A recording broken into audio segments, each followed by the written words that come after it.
Greetings, everyone. I am Pete Pardo from Sea of Tranquility. Welcome to pick number 28. I was going to say 31. Pick 28 of my favorite 31 rock and pop albums of the 70s. This is the countdown we're doing each and every day here in the month of August 2023. 31 days in the month. We're going to be picking out our favorite 31 rock and pop albums of this decade. So not the southern rock stuff, not the hard rock and metal stuff, not the progressive rock stuff, not the jazz stuff, right? We've done a lot of those already. These are just like the general rock or pop albums that don't really fit into any other category. And yeah, some of these might rock quite hard, right? But for me, the ones that I have on my list, if they are of kind of like a more rockin' type of music, I didn't feel they were quite heavy enough to make the hard rock and metal show that I did last month. So rock and pop. General rock stuff, right? So today for my pick number 28, it's the third studio album by this American artist. It was released August 25th, 1975, produced at 914 Studios in Blauvelt, New York, as well as the record plant in New York City. Produced by John Landau, Mike Appel, and Bruce Springsteen for Columbia Records. I'm talking about Born to Run, of course. There is Bruce and Clarence, Mr. Clemens, the big man, right? One of the great albums from this particular guy. Mr. Springsteen's got a lot of great albums.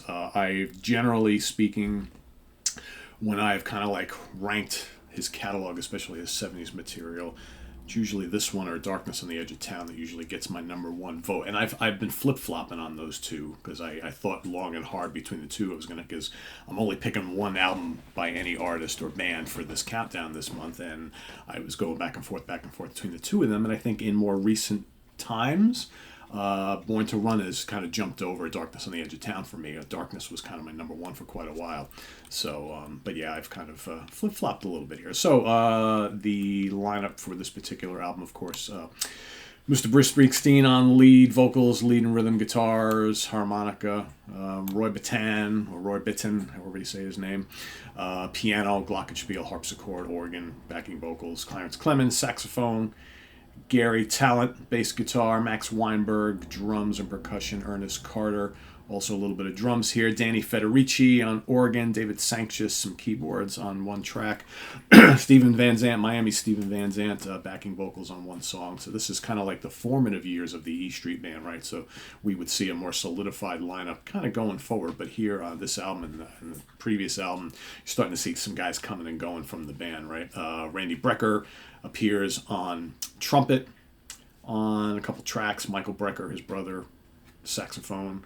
David Sanborn, saxophone. Wayne Andre, trombone. Richard Davis on bass. Suki Lahav on violin. Charles Kaleo, string arrangements. So, all sorts of people involved in this particular album. But some definite Springsteen classics on this one.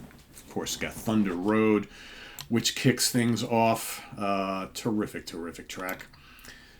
Thunder Road, great chorus. Just really, really nice arrangement on that one. One of his great kind of early anthems. 10th Avenue Freeze Out. Let's get a little bit of funky. Let's get a little kind of New Jersey, New York funky right there. 10th Avenue Freeze Out is awesome. I wish it was a little longer. It's barely over 3 minutes long. You got the kind of heartfelt Backstreets. Right, great vocal from Bruce on that one. That's a lengthy piece, almost 7 minutes long. Then you got, of course, She's the One. Terrific. All right, some great songs on side one and side two. Born to Run, the title track.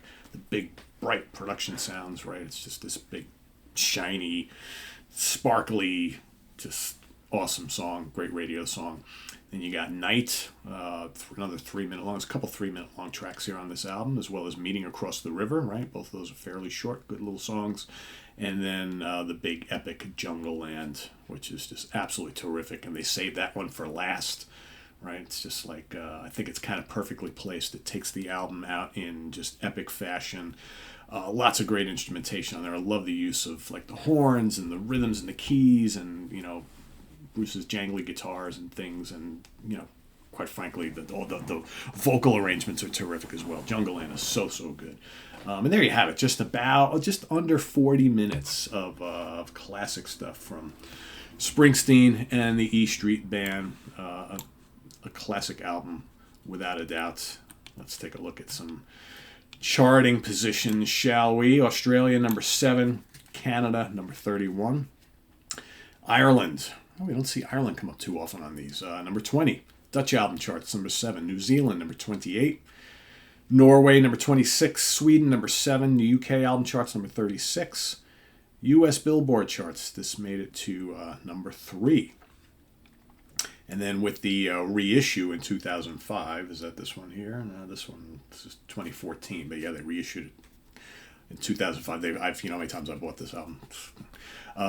Italy, Sal, the reissue in 2005 made it to number 41. That was the 30th anniversary reissue. And also with that reissue, it made it back onto the Billboard charts at number 18. Right? So pretty good there.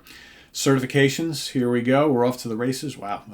Australia, double platinum, 140,000 units sold. Canada, double platinum, 200,000 copies sold. Finland, gold, 25,000 copies. France, gold, 100,000 units sold. Germany, 100,000 units sold. In Ireland, gold, 7,500 units sold. Italy, all right, gold, 25,000 units sold. Netherlands, gold, 50,000 units sold. New Zealand, platinum, 15,000. Spain, gold, 50,000. UK, platinum, 300,000 units sold.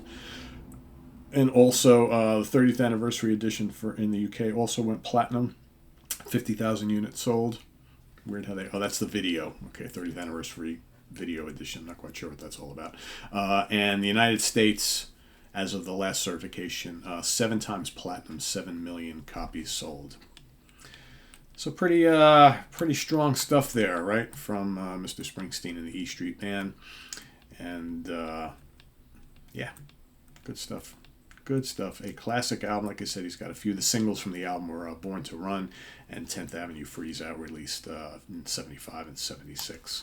But, you know, a good chunk of the album. Very notable. A lot of these songs played live over the years quite a bit. And yeah, that's my pick for today. Pick number 28. Let us know what you think of Born to Run down in the comments below, as well as your pick for today. And we'll see you tomorrow with pick number 27. Visit us on the web at www.seaoftranquility.org. We're on Facebook. We're on YouTube, all together, all the damn time. Please subscribe if you haven't already. Click on that notification bell so you get alerted of all of our content as it posts. And please do hit the like button before you leave. Also down below, we got the links to our Ko-Fi page for channel donations, as well as our merch page. So thanks in advance for all your support there. And we'll see you in just a little bit for Friday morning at the Funhouse with Martin Popoff. Till then, I'm Pete Pardo. See you tomorrow morning here on another of my favorite 31 rock and pop albums of the 70s countdown. Also 3 o'clock today, we've got Ken Golden coming on board for the Professor's Picks. We've got ranking the albums coming up on Sunday. Stephen Reed and myself will be ranking the catalog with Pendragon. So lots happening here on the channel over the weekend. So we'll see you all later on. Until then, I'm Pete Pardo. Early morning allergy attack. Here we go. Have a good one, everybody. Take care. Bye-bye.